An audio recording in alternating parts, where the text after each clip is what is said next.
interesting day. Went to a cat show near Easton, Pennsylvania, run by the Cat Fanciers Association. So got to see all sorts of different cats. I believe the specialty, if I'm pronouncing this correctly, what we're focusing on this weekend are Beerman cats, Birman. So those kitties were interesting. Was there for a couple of hours.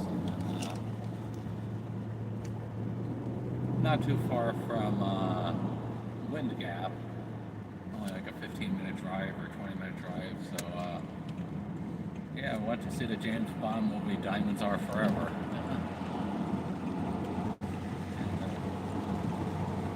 That's a interesting Bond movie.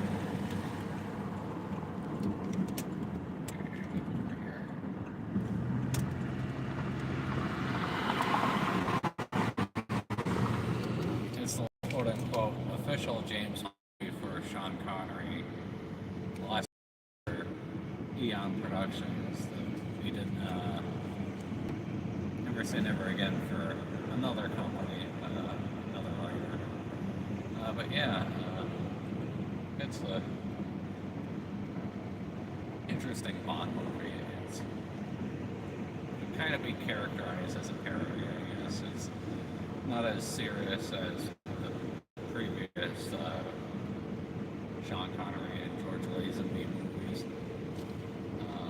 It's you're already, even though it's Sean Connery, you're already in like the Roger Moore sort of era feeling with the movie. So it's already out of the 60s. It's 1971, and the basic plot of the movie is Bond's got to find why there's a huge, sorry, it's a little funny to say, smuggling operation with diamonds. And not only smuggling, but people surrounding the diamond smuggling business are getting killed frequently. So, what it is the movie departs from the previous Bond ministry, On Her Majesty's Secret Service, which had George Lazenby, which was a serious movie involving Blofeld trying to, get rich off of the world. So in this one here, it's a less serious entry. It's got Sean Connery. Yeah, he's kind of getting revenge on Blofeld. That's not what you hope for, coming back with a serious film like On Her Majesty's Secret Service. But so Sean Connery thinks he found Blofeld and killed him. Later on in the movie, he's finding about this diamond smuggling operation, and he does not know initially that it's linked to Blofeld.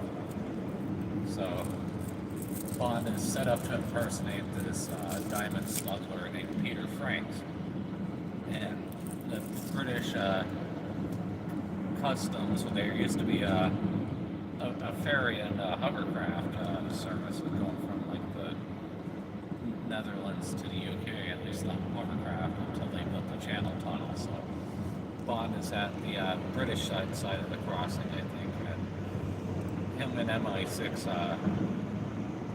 imprison from Franks, and Bond takes Franks' place, and Bond goes over to the Netherlands to impersonate Franks and meet up with another diamond smuggler named Tiffany Case, who's played by Jill St. John. And for 20 minutes of the movie or something, she's convinced that Bond was Peter Franks. So he talks with her, and then the real Peter Franks shows up because he escaped custody from the British. And he's back in Holland, and he's going to meet Tiffany Case. And Bond realizes, well, this guy's going to meet up with Tiffany Case. Bond already knows that this guy killed the prison transporter guard, so Bond has a fight with Peter Franks in the elevator and ends up killing the real Franks. And what it is Tiffany Case has a whole bunch of diamonds disguised as a chandelier that she needs smuggled out of the country to California and eventually Las Vegas, Nevada. So, but I don't know what her initial plan would have been to get the diamonds in the U.S. I didn't read the novel, so if the novel explains, I'm sorry, I don't know how she would have originally done it. But anyhow, her and Bond put the diamonds in the corpse of Peter Franks. So the corpse arrives at the airport in Las Vegas, not Las Vegas, but Los Angeles and LAX. And Bond meets up with his CIA friend Felix Leiter. Felix Leiter is doing U.S. Customs work, and he's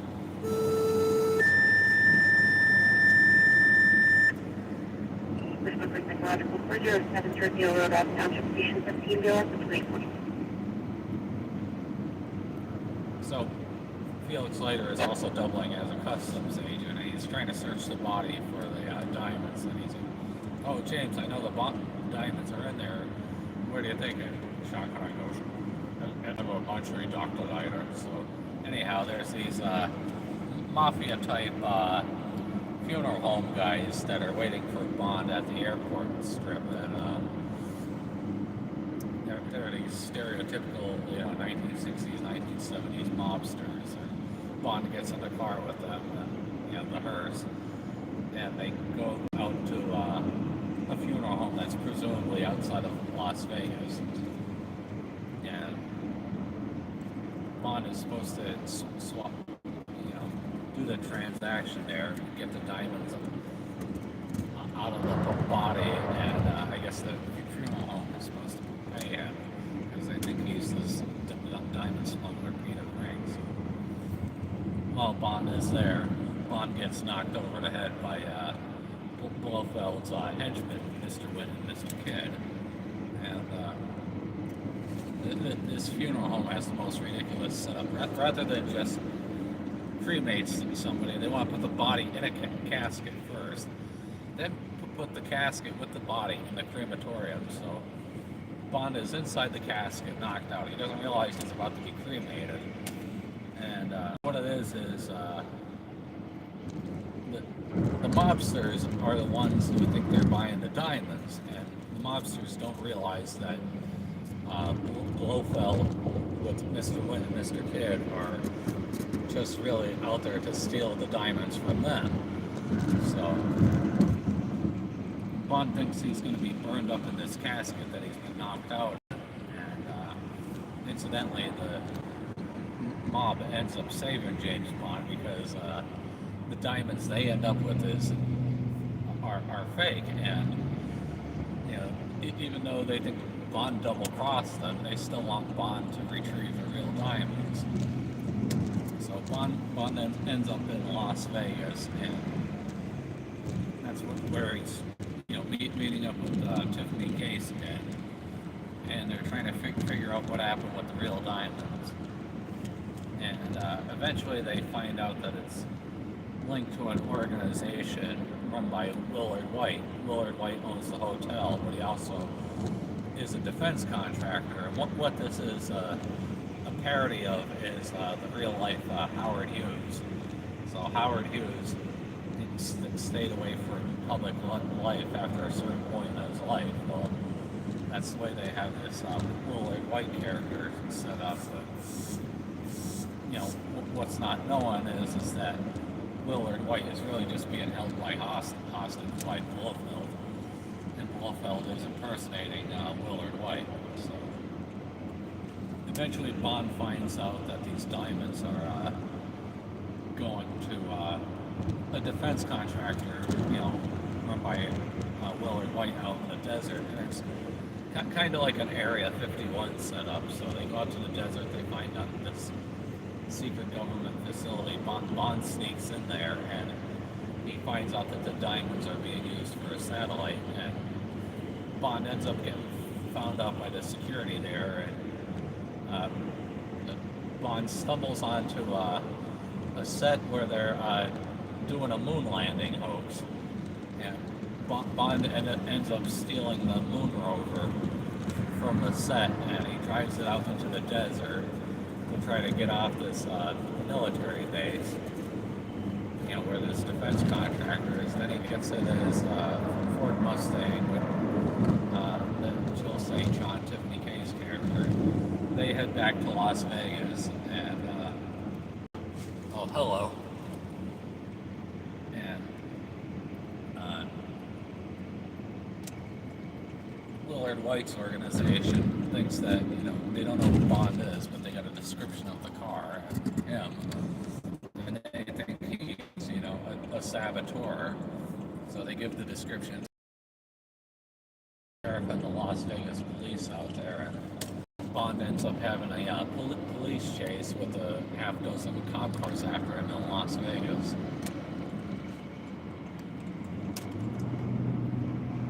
And then once that's over, Bond gets back to the hotel, and he meets up with Felix Leiter again, and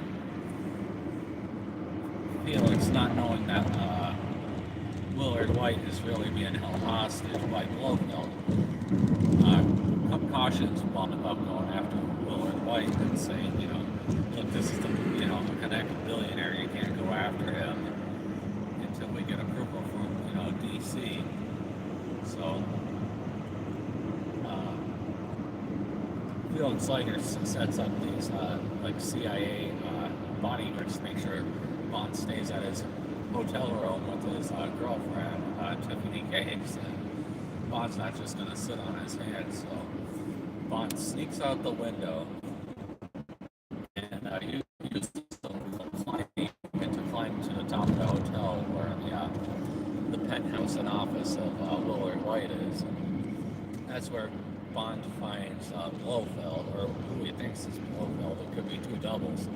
But Blofeld is played by Charles Gray in this movie, and he ends up killing one of the doubles, but the other double still has the jump on Bond and tells him to get in an elevator. Well, Bond gets in the elevator, gets like knockout, like sleep gassed, and the henchmen, Mr. Wint and Mr. Kidd, show up, take Bond out of the elevator. Yeah, it's like an Austin Powers movie, like the first Austin Powers movie. Austin Powers, the International Man of Mystery, is it like a direct spoof of Diamonds Are Forever. So, you know, rather than just kill Bond, like, you know, by just shooting him or stabbing him, you know, as Scott Eagle says, you know, like, you know, why don't you just kill him now? He's going to escape. Well, Mr. Wint and Mr. Kidd decide to take Bond, put him in an open pipe in a construction area out in the middle of the desert. They don't make sure Bond is killed whatsoever. They don't even know that Bond's going to be buried. They just leave him in an open pipe in the middle of the night. The next day, the construction crew shows up, doesn't see Bond in the pipe at all. It's daytime, and they're laying pipeline for an oil pipeline. So Bond gets lowered into the ground by a crane, like, you know, the pipe is held by a crane, and somehow he's able to see in complete darkness of this pipe, and he wakes up and there's this robot that's automatically welding the pipes, and Bond sees this robot coming at him, and it's like, you know, a real pain in the ass, because he's, you know, this thing's whipping around the thing that's welding, like with electric arcs, and he's about to get run over by the thing. So he uses the electric arcs from the welder to short out the robot, and on the surface there's these two pipeline workers wondering why the robot's screwing up again. So they open the cap to the pipeline, and out James Bond, you know, climbs out, and that's when Bond gets connected back up with the CIA. And at some point there, they get a lead on where Willard White's being held, the real one. And they find out that he's in some like luxury house outside of town, and there's these two athletic, curvy women holding Willard White hostage. He's locked in a room, and they're enjoying his house. And so Bond has to go in there, fight the curvy women, they eventually find the real Willard White and explain to him what has happened. Meanwhile, Blofeld has taken the satellite and shipped it off to Vandenberg, California, where the air base is that they launch the satellites. And Bond and Willard White think they can stop the launch, but no, it's already been launched into space, and Blofeld has control of it. So a few minutes go by, and Bond and Willard White are trying to figure out, where Blofeld is hiding, and they look at Blofeld's map of Willard White's organization, and Blofeld saying, "Ah," like in a funny accent, and what is when he was running his Willard White organization, he didn't have any so Bond figured, well, that must be where satellite from, and it's taken St. John hostage with him. Blofeld's goal is to attack the nuclear weapons sites of the United States, PR China, and the USSR. So he's holding the world for ransom again, and Bond gets dropped out of an airplane in this, it's like this air ball thing that he's able to walk across water. And Bond walks up to the oil rig, and, rather than Blofeld's henchmen just kill him, it's like, well, Blofeld wants to entertain the idea of talking to Bond again. So Bond is there to, the satellite is controlled by a digital tape, and it's a normal cassette size. So Bond is there to just swap out the tape with a tape full of music. And Blofeld finds out that Bond has his tape on it before Bond is able to swap the tapes. And he's like, Bond, you really thought you could, put the marching music in my tape machine, and that would, disorient the satellite. Well, Bond is showing the villain's plans, and then he's led down into a cell where he can be held hostage. And the girlfriend thinks that the real tape is in the machine, and Bond had already put the fake tape with the marching music in the machine. And so she ends up putting the digital tape back in, and as this is going on, Bond lets off a weather balloon, and Willard White, along with the team of U.S. Marines and attack helicopters, assume this is the go-ahead to attack the oil rig. So about like 6 helicopters or something armed with missiles and rockets and machine guns end up attacking the oil rig. And while this is going on, Bond is doing what he can to disable the satellite or kill Blofeld. So the oil rig ends up getting blown up. Blofeld goes missing, and at the end of the movie, Bond and Tiffany Case are on a cruise liner, like they're heading, I don't know if they're on the Pacific side or whatever, but they're just enjoying their travel on the ship. And that's where we meet up with Mr. Wint and Mr. Kidd again. And what it is when Mr. Wint and Mr. Kidd had put Bond in the oil pipeline, what they didn't realize is that I can't remember which guy is which. I think it's Mr. Wint. It's the one that wears the excessive aftershave. Well, he had his bottle of aftershave in the trunk, and when they threw Bond in the trunk, they crushed the bottle of aftershave. Well, here Bond and Tiffany Case were on the cruise ship, and they were getting all relaxed. Mr. Wint and Mr. Kidd show up with the surprise dinner, and Bond is not expecting this, and they think these guys are real waiters at first, but then Bond realizes he smelled that, distinctive aftershave before, and he realizes these two guys are the assassins. So they throw them overboard, and you know he kills Mr. Kid, and that's the movie.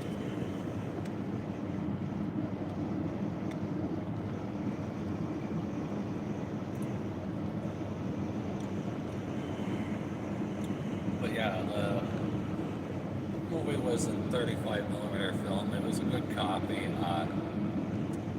The movie was at the Gap Theater in Linda Gap, Pennsylvania. Up the street, there's a bar restaurant that has good food, so I got some pizza there. And now I'm just traveling back to my area. 380 right now.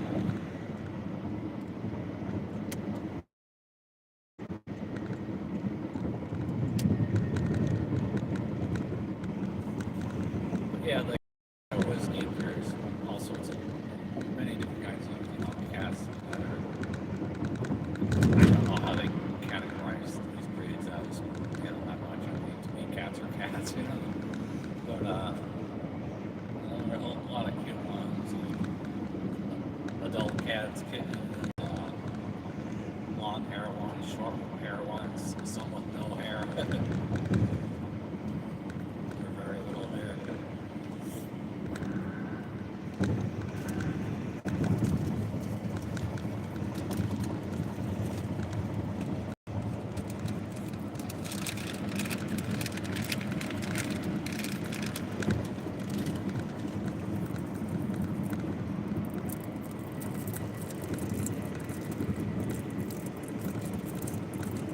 Yeah, the cat show is at like a school or a community center. Parking arrangement was decent, and then they have like a small cafeteria area, so that cafeteria was to benefit some local cat organization. So they had a number of items available there.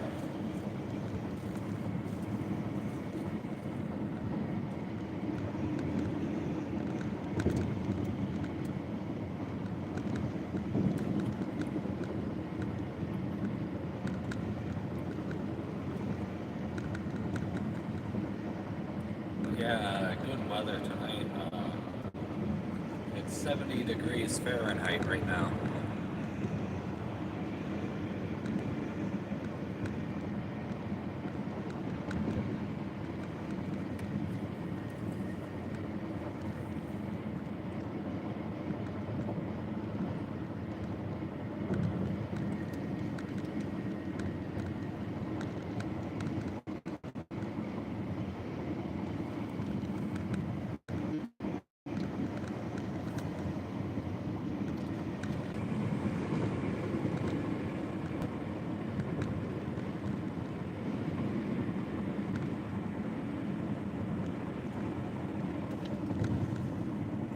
Movie I saw last week at this theater was Alfred Hitchcock's Psycho.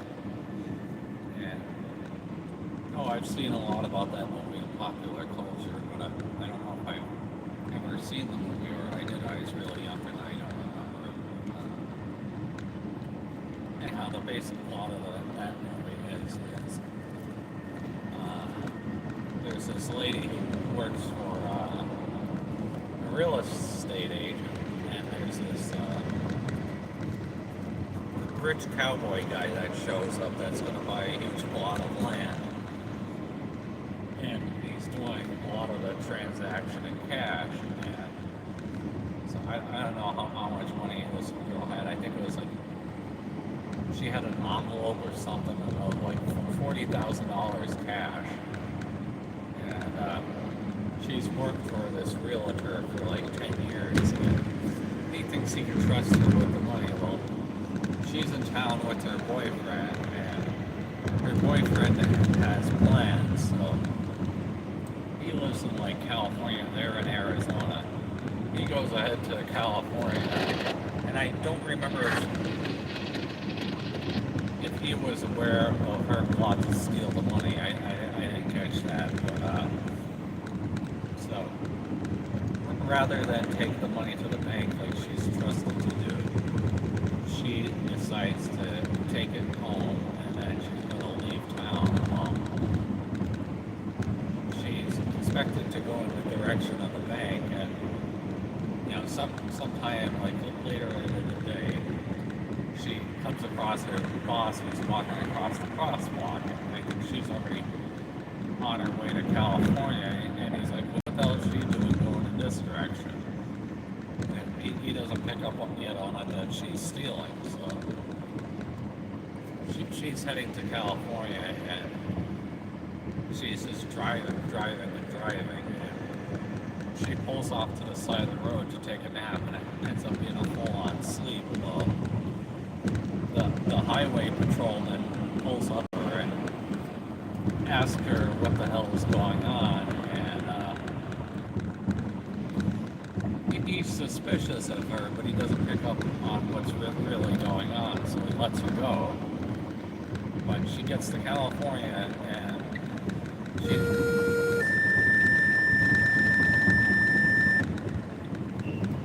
Registered at 5513 Concord Drive, South Hazard ETA, let's respond at 2001.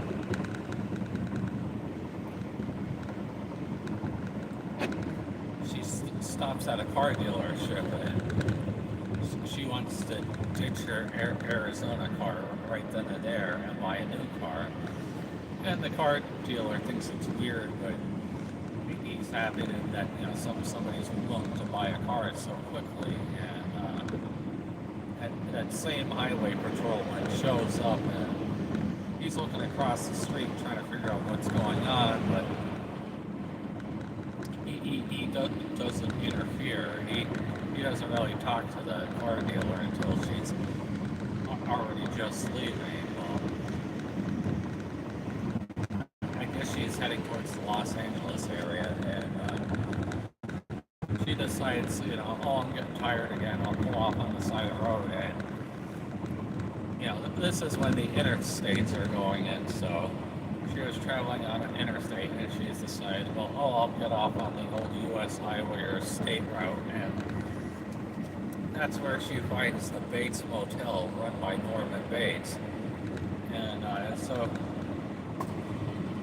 she rents a room from Bates, and Bates is like, we're off the beaten path these days, not a whole lot of people stop by anymore, and he's like, you want to have dinner with me, blah blah blah, and so she gets talking with Bates, and they talk for a while, and Bates is talking about, my mother's up in the house above the hotel, and she's like, blah blah blah, and she picks up on that Bates is a bit of a weird character, but whatever. So she goes back to her hotel room, her motel room, and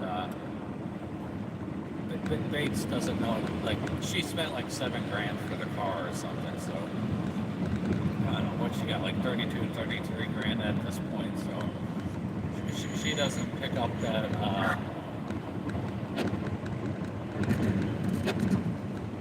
I'm sorry, Bates.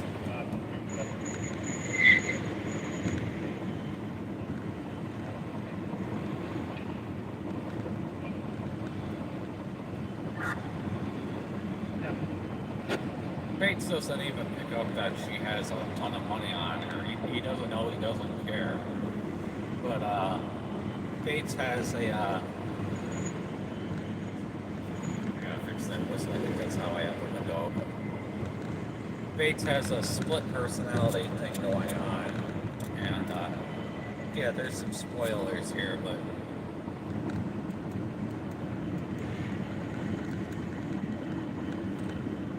what it is, what's going on with Norman Bates is that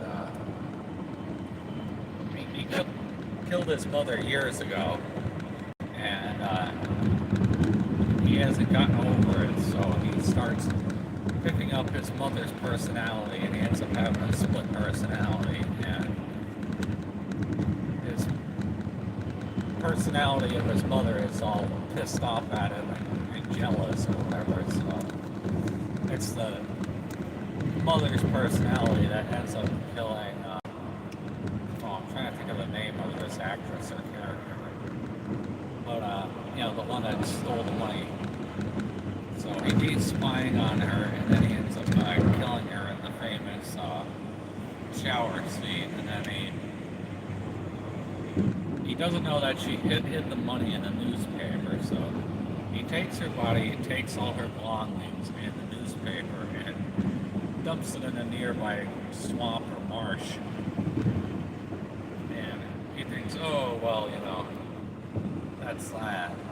So, while this is going on, the boyfriend in California that was expecting her to arrive, finds out she doesn't show up. Well, he gets in contact with her sister, so him and his, her sister, or, his sister-in-law, and they're like, oh, well, what the hell happened to this girl? So they hire a private detective, and private detective figures out that she's gone to the Bates Motel, and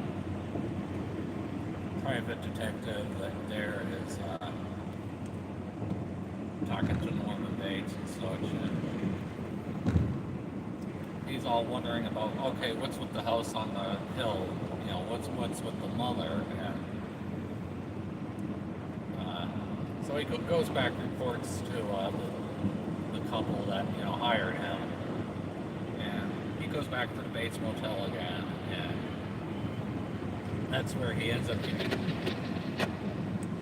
getting killed by Norman Bates acting as the mother personality.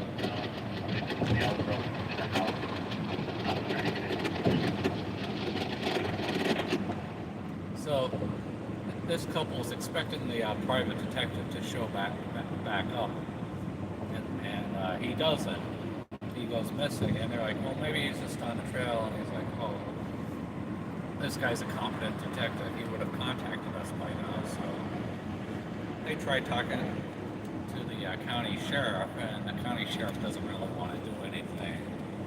And so these two end up going to the Bates Motel themselves, and rent a room. They try to figure out what's going on.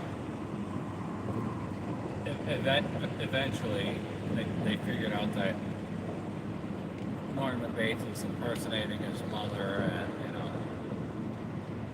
that's the movie.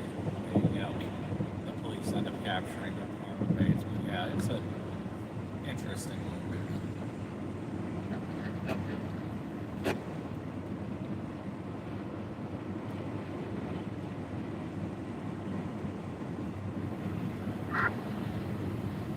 Check the area of Palm Street, automated comparison clear. There's also no contact. That.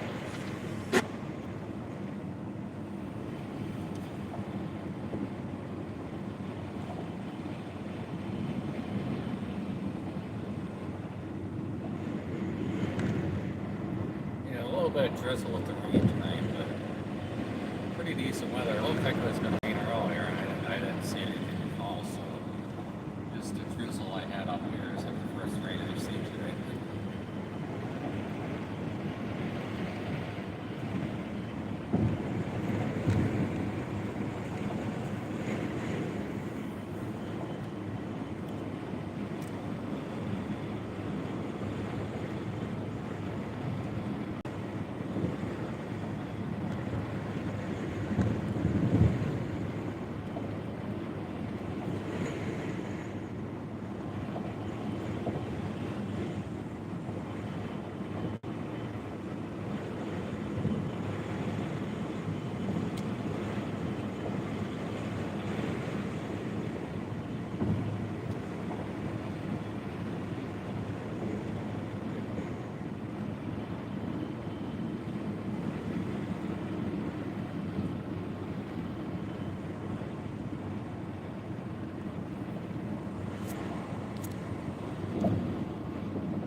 Bravo, man.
Yeah.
Northwest. East.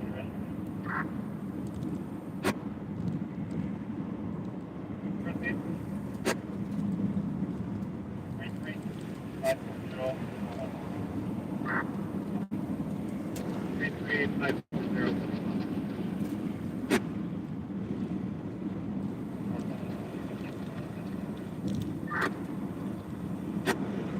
Perfect.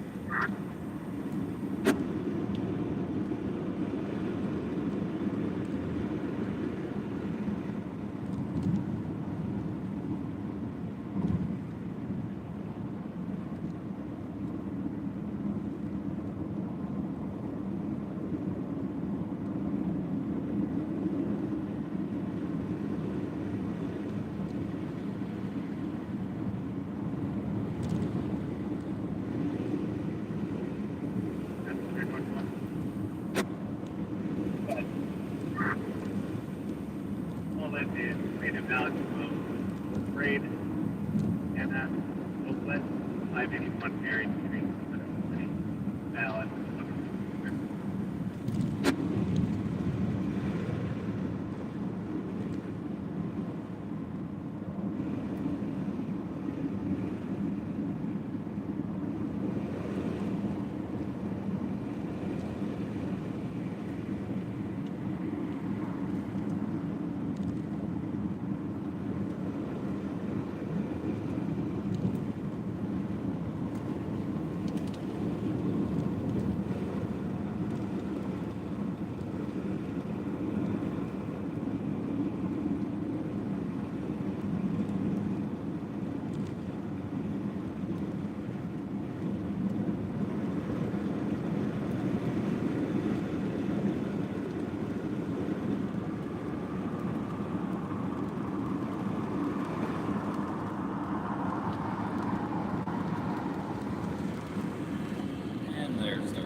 gas station.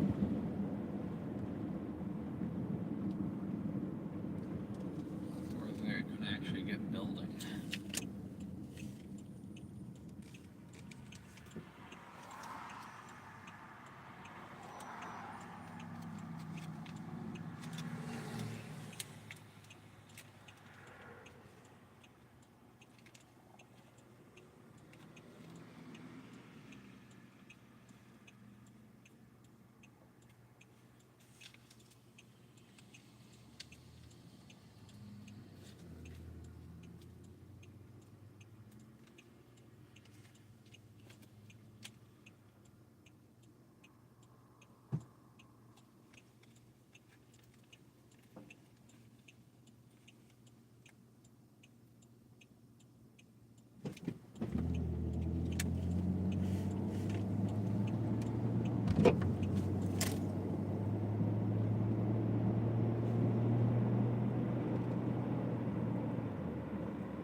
North one.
Okay, that's it for now.